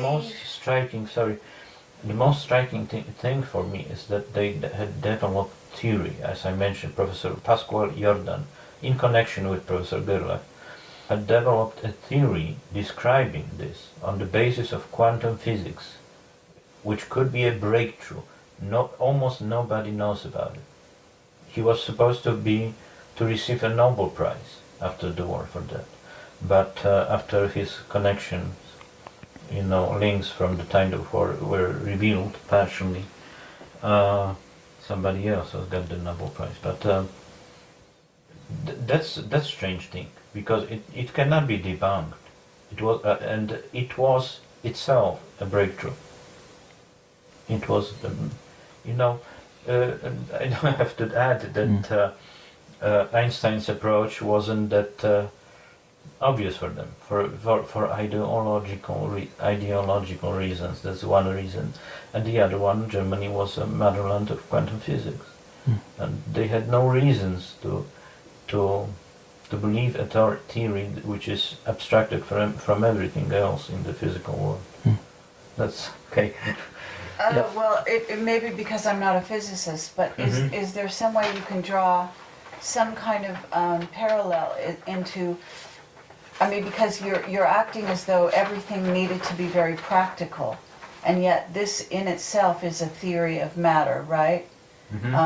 So in a sense, the experiments that, if there was such a thing as the bell, and if there were experimenting with anti-gravity, in a sense, and it was a delivery system was the end result, then what would be the method of delivery using anti-gravity? Would it be a craft of some kind? A craft of some kind. Would it be a craft that would, in other words, just let me finish this thought, because thinking about this mountain that you told me, asked me to take a look at, in this sort of rocket or whatever, and I'm wondering, would it be useful if the rocket were to use anti-gravity? In other words, to use a normal propellant to get up, it wouldn't but be, at some point... It wouldn't be a rocket. This object has been have been described as oblong or ball-shaped, and it would just fly everywhere. You know, one of the unresolved aspect of this physics, based on these theories, is such that in the documents relating to Richter in the American paperclip files, it has been described very strange thing. I'm not sure if it will be familiar to you or not, but it could stay behind this decomposing or decaying structures. It's a long story, I will not tell about it because it will be very long. But as it has been described in these documents, a certain exchange mechanism of energy has been discovered, and the result of that was such that apparently energy has appeared out of nothing, which means that it could have mean that such vortices with that I just wanted to say that perhaps it didn't even need any significant amount of power except for the setting it in motion. But such a vortex, it's also called as a ball-shaped type vortex. The main feature of such a thing is that it is isolated from the external. I would say it differently. I was talking with plasma physicists and about vortices in plasma, and he was saying that generally if you have a discharge, electric discharge in plasma, there are often some vortices are generated, but they are visible only on ultra-fast photographs because they live for microseconds or nanoseconds or something, because it's a gas generally which is under very high pressure, very hot, and it dissipates the energy. It just didn't live very long. But on the other hand, you have ball lightning, for example, which lives for a minute. Or sometimes longer. Or sometimes longer. And there is a completely different mechanism.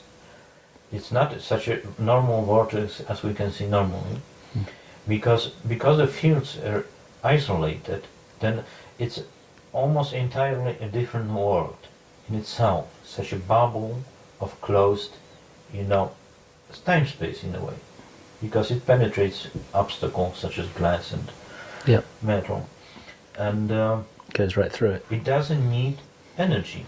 It needs energy to create it, but once it spins, it doesn't. Almost, when compared to, when you compare microsecond with a minute, you have the order of millions. Yes. Yep, so understood. Perhaps it wouldn't even need a source of energy, significant source of energy. Yes, once it's created. Very interesting. Fascinating topic. Yeah. Fascinating. So, Igor, thank you so much. Not a problem. My pleasure. I have a request for you, actually, this evening, if possible. I know there's a beautiful new books, and I can't read a word of it, but I would love to look at some of the images.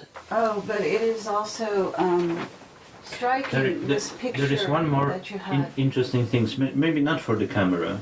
Okay. But, You could turn it off. Okay. There is a document about Professor Struckel, the one that Struckel, was the pioneer of the space medicine. Mm. And, Oh, really? And he was taken over in paperclip. As I mentioned, what kind of experiments he carried out here. There is so it's from American Archives, so it's in English. The chief of the Department of Space Medicine at Randolph Air Force Base, he said yesterday, in the field of space medicine we are not behind anyone. The same things that Russians are doing with their dog, we are finding out with men. And that is interesting. You know, Yes, if yes. you place it in a different context, Yes, it's written yes. by Struckel. Yeah. It's written by Struckel. That's Okay. They may be talking about the dog Laika. They didn't need Is it to. a dog that they went they into didn't need space? any dog. Yes, the name was Laika. We're not behind anyone. Yeah. The Philadelphia experiment took place in what year? I don't know. I know almost nothing about the field. I think Well, that, it's that just was that it happened was, after the war, though. No, it's before the war. That was I will show 42. you one more thing. Yeah, that was 41 or 42, I think. There is Wikowice. Yeah, I'd be interested to. I don't know whether this. Are there Russians living in this part of Poland? No, not at all. Okay. Okay, so I'm looking now. I've got an image of the map. Excuse Okay, me, go ahead. May I say something? Yep. There is the valley where the henge is. The henge is that circular place structure, and all these roads here are lined up with concrete, and they lead to other objects in the entire area. The entire valley was transformed into a closed Area 51 like place. Yep. I've got a good image of that. That's the mountain massive, and that's, for example, one of the underground facilities. When you can see the pattern here, that's these are sidings of the narrow gauge railway, so you have some idea about the infrastructure. It was pretty extensive. The railway, you're talking about a railway. Is that a railway on top of the ground or underneath? On top, entering the underground facilities then. I see. Was it used originally by the mine? No, there was no mine. It's the Riese. The mine was on the other side of the map. Sorry, your hands shaking. Okay. Is that a special map about wartime activity? Is that what it is? Yeah. I saw the swastika on it. Yes. Bill? Yeah. So maybe you, for example, These documents. Yeah, that's. should be good. You may process it later. Yes, and this was yes. It's a Sonderbau für Haben S3.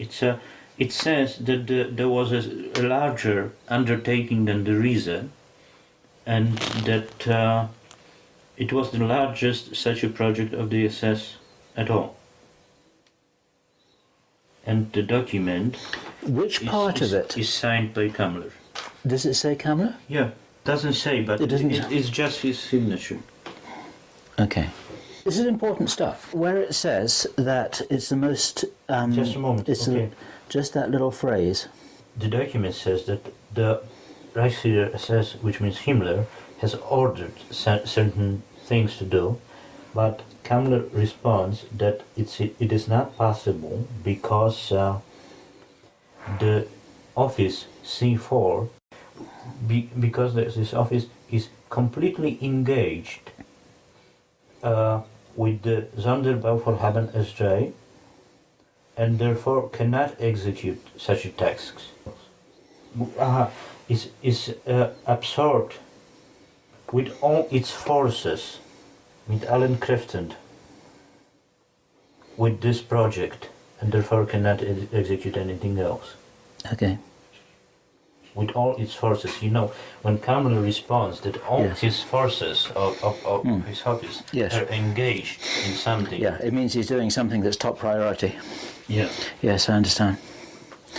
Fascinating. And at the same time, something unknown completely.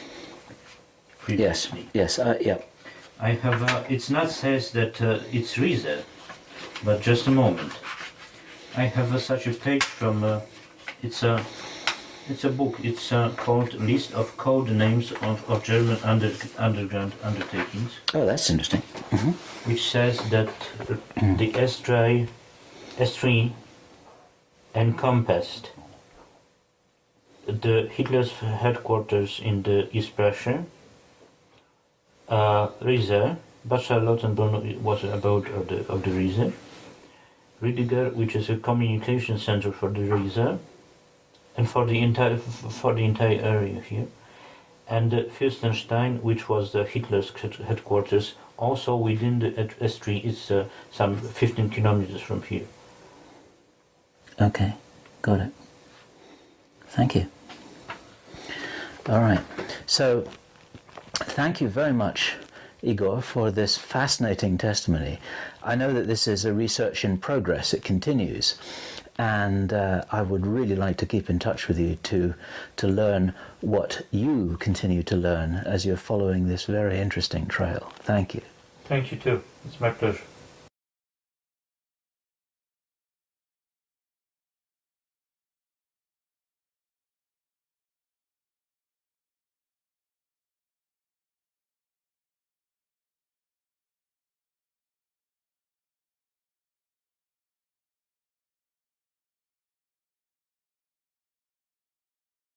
Among them, this area has been mentioned around Riese, and which is the giant underground factory.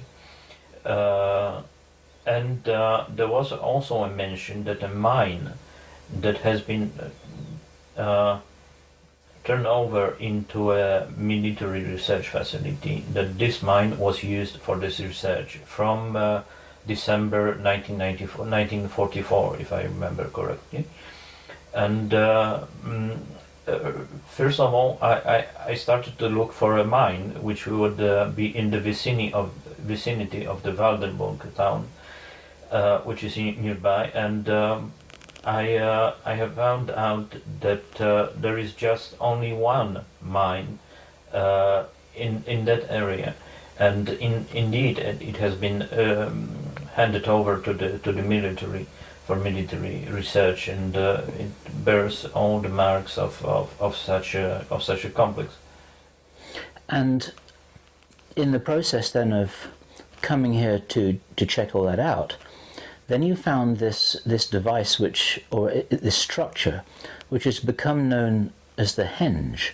I think, was that your term for it, or was that invented by Nick Cook, who was the first Westerner, or the first guy from America, let's say, to come and check out this story based on the publication of your book? The henge, where did that come from, and what's all that about? I wrote about it as the first, and the henge has never been mentioned in the original documents. It's only my guess that it might have been used for such purposes. It's based on certain similarity to the description of the testing environment of the bell, that it has been tested in a underground chamber, filled with water to some level, to a certain level, in a place resembling a pool, lined up with ceramic tiles and so on. So when I saw the pool around the henge, I just thought that it might have been used as a test rig for such research, but it's just a guess. The henge, in fact, is not any proof of anything, and probably it wasn't used for the Germans. But on the other hand, it doesn't resemble any civilian construction as well. Yes, we looked at that this morning, and I must admit, I was really struck by how enormous this structure is. It's much, much larger than the measurements of the bell which you've just described. And if it is a test rig, it's an enormous test rig. Yes, because I was writing earlier about various aviation and aerospace projects. I was familiar with such a kind of test rig which is called flytrap, unofficially, and the first similarity or analogy that I saw was that it resembled such a circular test rig. Therefore, I was it has just a few inches of snow, maybe even up to a foot in places. And what you can see behind me here, of my left shoulder, is this object that has become a sort of an iconic representation for all that is not yet fully understood about the Nazi technology, the advanced technology, that there is a lot of evidence that is gradually being accumulated by Igor Witkowski and others, that during the Second World War the Nazis were experimenting with things that even now, 60 years later, we might not fully understand in the public domain. And a little later on in this video you'll be seeing us talking with Igor in detail about the evidence that he's amassed to suggest very strongly to many other researchers that the Nazis were doing something very, very strange, and that this project here, which has become known as the Nazi Bell, may well have been the most top secret of all their top secret projects. And we've just been battling our way through the woods in the snow, as you have seen. And the first thing that struck me is that this structure here is enormous. I've seen photographs of it on the internet, as many of you watching this video will have done also. And I had not been prepared for something that was quite this large. We'll be talking with Igor later about what this was. It bears some strong resemblance to water towers, but Igor has done a lot of research in this area, and we don't actually know for sure what it was used for. It's not the only piece of evidence at all which suggests the reality of these experiments that the Nazis were doing. It's interesting and it's visible, and as you can see here, it's pretty dramatic, but actually the core, the solid core of the evidence that suggests the reality of what the Nazis were doing actually lies elsewhere.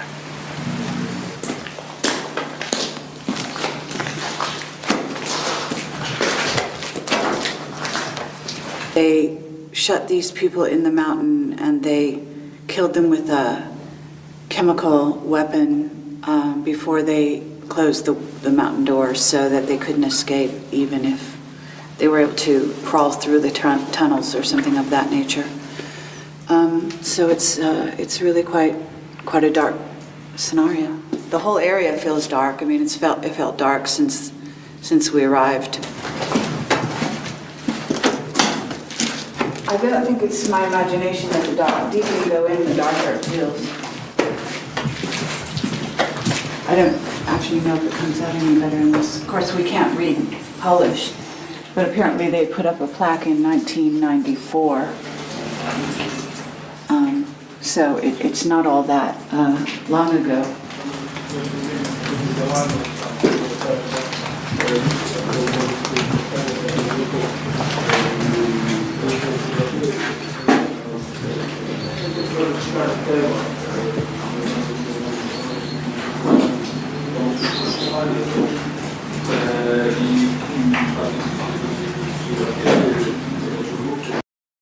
Okay, so this is Bill Ryan with Kerry Cassidy, and this is the 15th of October 2009, and we are...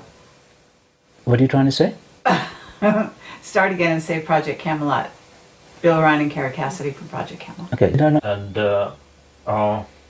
that was so amazing, so unusual, that first and foremost, I tried to verify such a claim.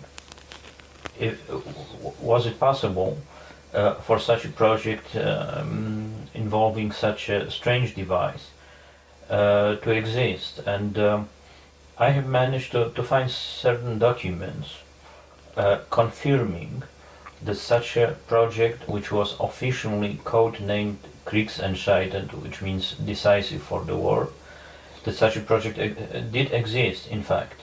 And it's a breakthrough, in my opinion, because nevertheless it doesn't fit any known existing pattern relating to weapons at all, to known German weapons from the time of the war. Okay, now, if this project was labelled as Kriegsentscheiden, decisive for the war, but obviously it wasn't decisive for the war because of the turn of events in history that we all know, this implied that this research project, if that's what it was incomplete in some way. They made some progress, but they never finished what it was that they intended to start.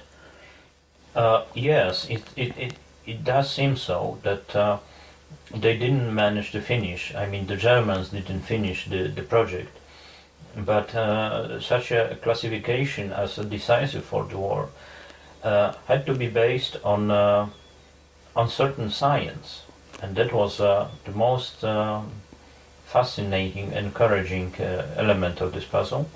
It had to be something that could change the course of war, and I was trying to, based on my previous experience of military journalist and a historian, I was trying to develop this piece of the puzzle into a larger picture, and to explain what it could have been, what generally could be imagined to change the course of war based on such a physical phenomena as has been described in this case, which were very strange, very unusual. It was, frankly saying, that when I heard about it for the first time, I mean, I heard about the physical and biological effects of this device, of the Bell's operation. The first association that came to my mind, frankly saying, was the final sequence from the movie, Spielberg's movie, The Raiders of the Lost Ark, because it was something so amazing for the Germans themselves. So it was worth verifying such a claim, in a way. What was it that led you to understand that the physical evidence for the bell was going to be in this particular location? Because you came here and then you found a whole lot of other stuff, didn't you? Exactly, that was the case, and there were some geographical names in this original German documents. I mean, interrogation protocols of these Germans, and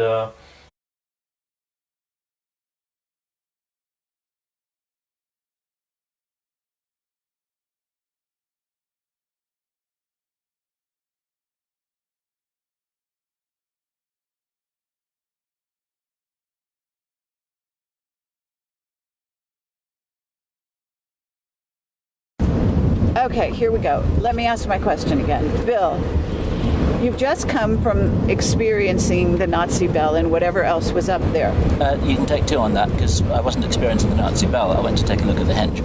Okay. So start again. Okay. You don't know what you're doing right now. You have no idea what's going on. Go on. No, that's not true. Stop it. Okay. Okay. Maybe I don't like it. Okay. So you just came back from experiencing the henge and the surrounding area. What can you tell me? Was it spooky? It was a visual experience, because the thing was larger than I had ever imagined it to be. Because on the internet you see these little tiny pictures taken with a wide-angle lens when it wasn't nearly so overgrown. And when you're underneath this thing, this is a huge, huge thing. It's supported on these big pillars that are far larger than a man. And the whole thing is a very dramatic object indeed, right in the middle of these woods. It took us a long time to get there because the snow is about a foot thick and there are a lot of fallen trees and branches and things. You've got to bushwhack your way through it.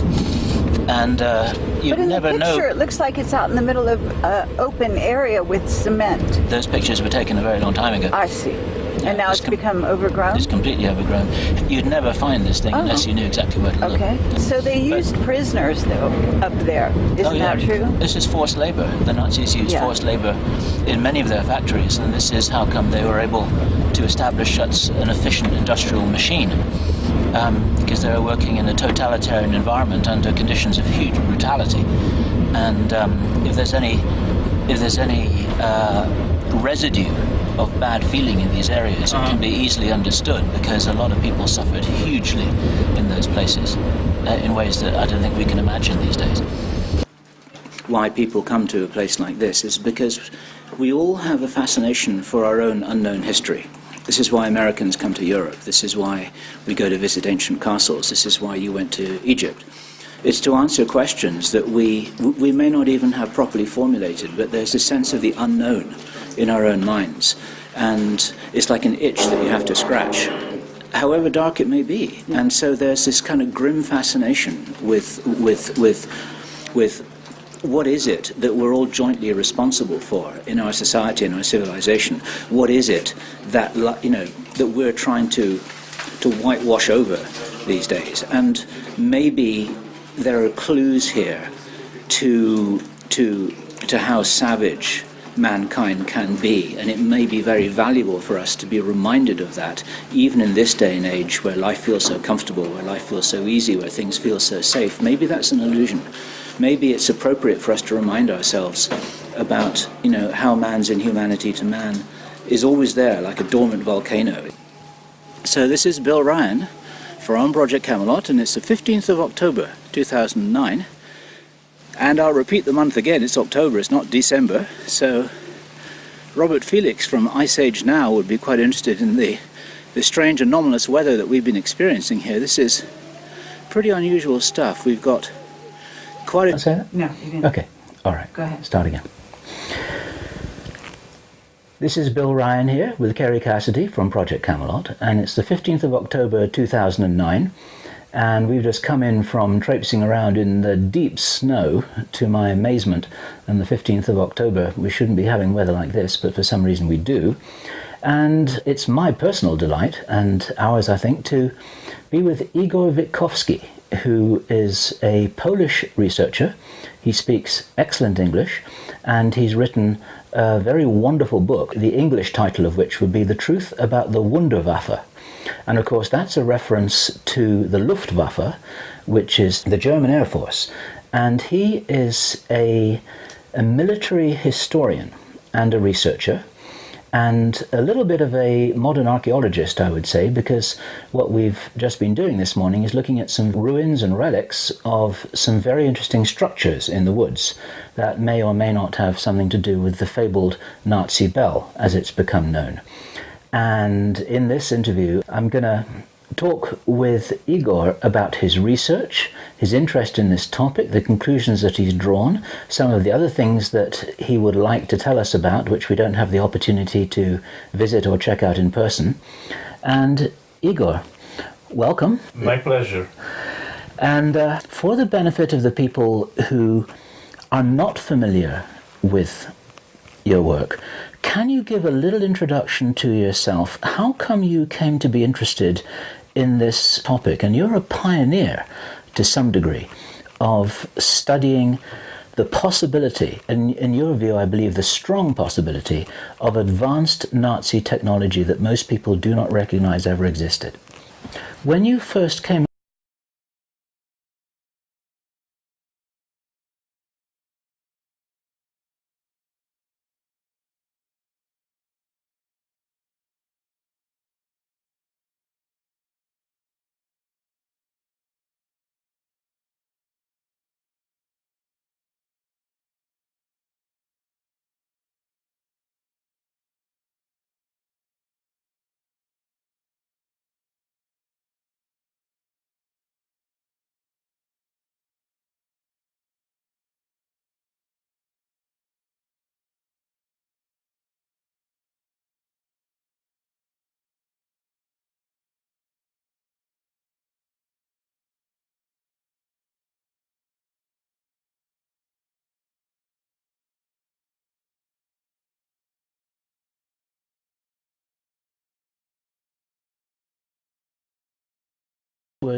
working with, you knew that there was something called the Bell that was important enough to be part of a strategic evacuation at the close of the war, right? Yes. And what you were doing then was you were putting together a puzzle from pieces of information that you'd collected. It started off with the interrogation protocols, which you just mentioned. And there was something called the Bell, but you didn't know what it was. It was evidently important enough to be evacuated as part of a major strategic evacuation, I understand it, towards the end of the war. Where did you go from there? Exactly, and it was stated in the original materials that it was the most secret research project of the Third Reich carried out during the entire war.